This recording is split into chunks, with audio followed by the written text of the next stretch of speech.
Premier invité de cette édition spéciale, le ministre de la Santé, Olivier Véran. Bonsoir. Bonsoir. Merci beaucoup d'être avec nous et de réagir quelques minutes seulement après l'intervention du président de la République. Ce qu'on retient ce soir, évidemment, en premier, c'est cette date du 11 mai pour la sortie du confinement. Pourquoi cette date ? Pourquoi le 11 mai ?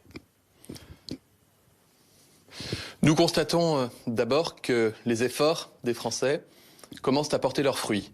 Mais il y a encore ce soir beaucoup de malades à l'hôpital, beaucoup de malades dans les réanimations françaises, près de 7000, encore 32 000 malades hospitalisés. Et donc, nous ne sommes pas au bout de nos efforts collectifs. C'est d'abord le premier message du président de la République qui annonce une prolongation du confinement sur plusieurs semaines. Notre comportement collectif, notre civisme, le fait de rester chez nous, doit encore sauver de nombreuses vies dans les jours et les semaines à venir. Et nous devons également soulager nos soignants et préparer le pays pour l'après. Ces semaines sont absolument indispensables. Et le président de la République a été très clair. Les règles en matière de confinement ne changeront pas d'ici là. Ensuite, au 11 mai, nous espérons que notre comportement, que l'état de préparation de nos hôpitaux et l'état de préparation de notre pays, notamment en termes de politique de test, mais encore une fois, le marqueur le plus important, c'est le marqueur de la saturation des hôpitaux, de la capacité des soignants à sauver des vies et du niveau de circulation du virus. Nous espérons que d'ici le 11 mai, nous pourrons progressivement lever des conditions du confinement tout en continuant de protéger les personnes les plus fragiles. Vous dites que ce sera donc un déconfinement, on l'a compris, progressif, sous condition, le 11 mai au plus tôt. Et le président, en même temps, dit aux personnes les plus vulnérables, pour vous, ce sera différent, il faudra rester chez vous. Qu'est-ce que vous entendez par personnes les plus vulnérables ? Les personnes à risque, les personnes âgées ? Est-ce que vous pouvez être un peu plus précis, s'il vous plaît ? Nous savons aujourd'hui que parmi les malades en réanimation, parmi les personnes qui décèdent, la plupart d'entre elles sont des personnes qui sont âgées, qui sont fragiles, qui sont porteuses de ce qu'on appelle des comorbidités, des maladies chroniques, respiratoires, cardiaques, qui les rendent plus fragiles encore face à l'agression par le coronavirus. Ce sont ces personnes-là qui sont majoritaires dans nos hôpitaux aujourd'hui. Ce sont ces personnes-là qui nécessitent la protection de tous. Nous en connaissons tous dans notre entourage, nous en avons tous autour de nous, dans nos familles, parmi nos relations, parfois même éloignées. Et ce sont ces personnes pour lesquelles il faudrait être encore plus vigilant dans les semaines à venir et au-delà du 11 mai, garder de la vigilance pour leur permettre de les protéger et de se protéger elles-mêmes. Où en sera l'épidémie le 11 mai ? Est-ce que vous considérez qu'à cette date, dans 4 semaines donc, eh bien nous en aurons fini, le pic sera largement dépassé, nous serons en décrue importante ?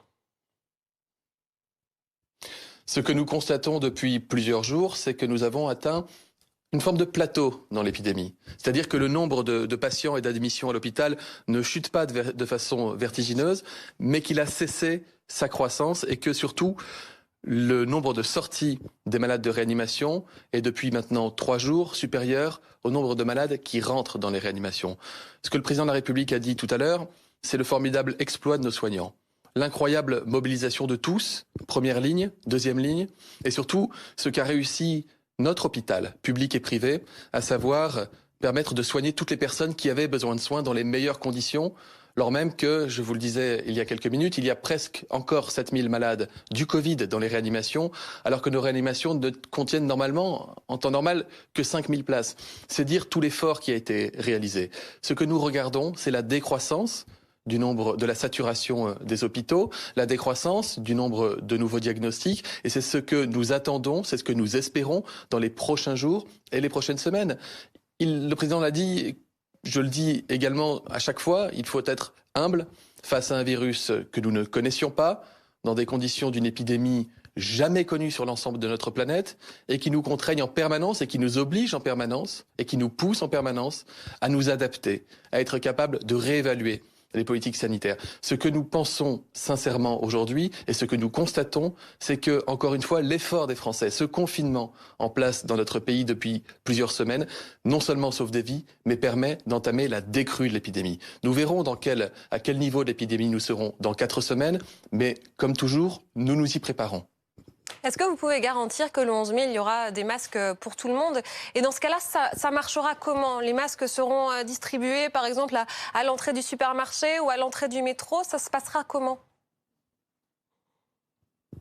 Le président de la République a dit tout à l'heure qu'il demandait au gouvernement, dans les 15 prochains jours, de mettre en place un plan, une stratégie globale que nous présenterons en transparence aux Français. Il y sera question des masques, il y sera question des tests, il y sera question des traitements, il y sera la question de la manière d'isoler les personnes qui seront diagnostiquées malades, il y sera question de tout ce que nous mettons en œuvre et de tout ce que nous mettrons en œuvre dans notre pays pour que le déconfinement se passe dans les meilleures conditions. La question de masques, je sais, est une question importante. Le président a dit un certain nombre de choses tout à l'heure, notamment sur le fait qu'il y aurait, dans certaines conditions, une très forte incitation à ce qu'il y ait une protection par masque.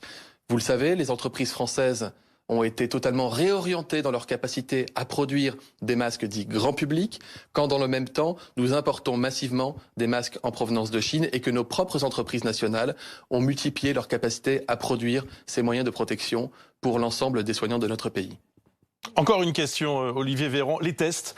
Le président de la République a annoncé que toute personne ayant un symptôme pourra être testée. Mais pourquoi ne pas aller au-delà, au fond? On avait cru comprendre que, justement, il faudrait une campagne de tests massive, que chaque Français, presque, devrait être testé. Semaine après semaine, nous renforçons notre capacité de dépistage dans notre pays. Ce sont ces millions de tests que nous avons commandés, ces 20 plateformes de haute technologie diagnostique que nous installons aux 4 coins du pays. Ce sont l'ensemble des laboratoires, quel que soit leur statut, qui sont désormais mobilisables pour participer à l'effort de dépistage. Vous le savez, nous avons initié il y a quelques jours une très vaste campagne de dépistage des publics les plus fragiles en EHPAD. Ce que le président de la République a dit ce soir, il a été très clair, c'est qu'au moment du déconfinement, chaque personne malade ou susceptible de l'être devra bénéficier d'un test diagnostique. Ce qui va nous obliger à mobiliser toutes les capacités d'innovation de notre pays, de nous reposer sur toutes les forces vives de la nation.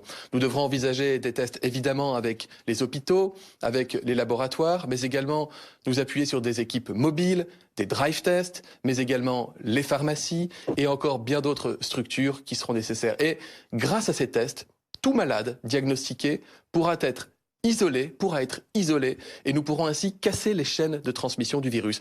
Dépister quelqu'un un jour donné qui ne présente pas de symptômes, qui n'a pas été qu'à contact d'une personne malade, comme ça au hasard, ne dit rien de sa capacité à être malade le lendemain. En revanche, si quelqu'un présente des symptômes, et vous les connaissez tous désormais, ou si quelqu'un a été en contact très étroit avec quelqu'un qui est malade, il doit pouvoir bénéficier d'un test de manière à être isolé le plus rapidement possible. Une toute dernière question, Monsieur le Ministre. Est-ce que vous pouvez nous garantir que le déconfinement commencera bien le 11 mai ou ce n'est encore qu'une possibilité ce soir? Les choses ont été dites avec clarté. Je n'ai rien à rajouter à ce qui a été dit, à savoir que d'ici au 11 mai, nous préparons le pays d'ici au 11 mai.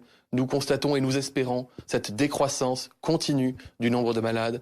Nous attendons et nous soutenons nos soignants par notre comportement collectif, en restant chez nous, en poursuivant cet effort du confinement, pour pouvoir permettre aux hôpitaux de faire face et pour pouvoir permettre aux soignants de soigner dans de bonnes conditions. Encore une fois, dire qu'on fait preuve d'humilité face à un risque, face à une menace comme celle-ci, c'est aussi faire le constat que certains pays autour de nous, parfois lointains, parfois près, ont été obligés en permanence de réévaluer leurs méthodes pour pouvoir lutter avec efficacité contre le virus. Ce que nous pensons avec sincérité, et c'est pour cela que nous le disons aux Français ce soir, c'est que d'ici à 1 mois, nous espérons véritablement être en mesure de lever le confinement tout en continuant de protéger dans les meilleures conditions possibles les personnes les plus fragiles de notre pays. Merci beaucoup Olivier Véran, donc invité ce soir de cette édition spéciale. Merci Monsieur le Ministre de nous avoir réservé vos premières réactions donc après ce discours du Président de la République.